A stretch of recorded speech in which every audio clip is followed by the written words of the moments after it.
We hear all the time about misinformation and disinformation, and, of course, here in Australia, we've got this misinformation, disinformation bill coming up. You had the President's Press Secretary, Karine Jean-Pierre, most recently trying to claim that videos of Joe Biden were deep fakes and cheap fakes, and that they were misinformation and disinformation, that were lying to you about the real state of the president. Well, we all saw him at the debate on Friday. I think we can all agree they were not cheap fakes or deep fakes. But this is the line now, misinformation and disinformation. It's what politicians use when they want to discredit someone's argument, i.e. facts that they don't like, that go against their argument. Well, funnily enough, Kamala Harris, the Vice President of the United States, has been caught out engaging in misinformation and disinformation herself. She tweeted this: Donald Trump would ban abortion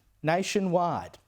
President Joe Biden and I will do everything in our power to stop him and restore women's reproductive freedom. Let me repeat that. Donald Trump would ban abortion nationwide. Well, isn't it good that these days we have things like, I don't know, videos, and I'm not talking about cheap fakes or deep fakes, that we can go back to that prove these kind of statements wrong? Roll the tape. My view is now that we have abortion where everybody wanted it from a legal standpoint, the states will determine by vote or legislation or perhaps both, and whatever they decide must be the law of the land, in this case, the law of the state. Many states will be different. So that was April. Donald Trump saying that the states will make their own laws. And now Kamala Harris claims that he will institute a national ban on abortion. It's simply not true. Now, of course, one of the interesting things about the fact that she put it on X, formerly Twitter, Elon Musk's platform, is that these days, when someone puts misinformation or disinformation on X, you can actually go on and make a complaint, and they put a little addendum at the bottom of the tweet or the post or whatever it's called now that points out the actual truth. And Elon Musk himself harnessed this today. He said, when will politicians, or at least the intern who runs their account, which in most cases is probably true, if you check Joe Biden's Twitter account, my God, some of the stuff that's posted on there is just inane.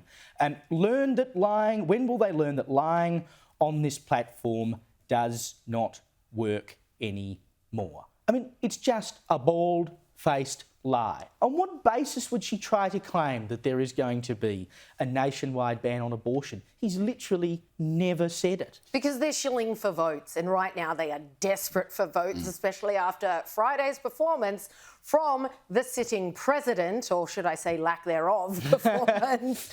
But yeah, they're desperate, and they know that nothing harnesses, especially the female fury of the US. We saw this when Roe v. Wade was overturned by the Supreme Court. I mean, you've just not seen scenes like that for a very long time.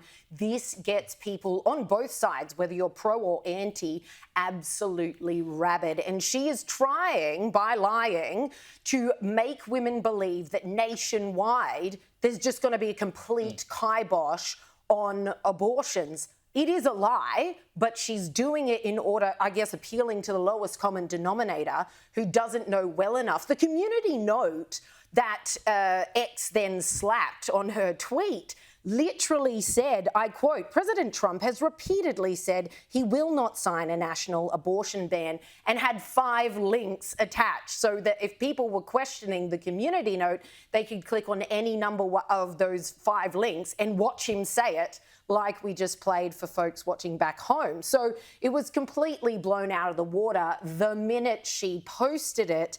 But again, if you're appealing to the lowest common denominator, then you're going to get those ropeable people that you're after. But of course, that didn't even stop her from then releasing this completely cringe video, once again trying to appeal to women on the basis of, we're protecting your reproduction rights, Trump's going to take them away. So what's on your mind? Oh, Madam VP Harris, I'm worried about the election. Women's reproductive rights are on the line. Our Supreme Court is on the line. Our basic freedoms are being tested, Madam VP. I know you've been traveling across the country. What are you hearing? Yeah, girl, I'm out here in these streets. And let me tell you, you're right, Taraji. There is so much at stake in this moment. The majority of us believe in freedom and equality. But these extremists, as they say, they not like us. They not. There's a full-on attack on our fundamental freedoms. A full-on attack on our fundamental freedoms. Don't you just love it? The more they refer to anyone who believes differently to them as extremists, I'm like, this is wearing so thin so fast. Nobody believes you anymore.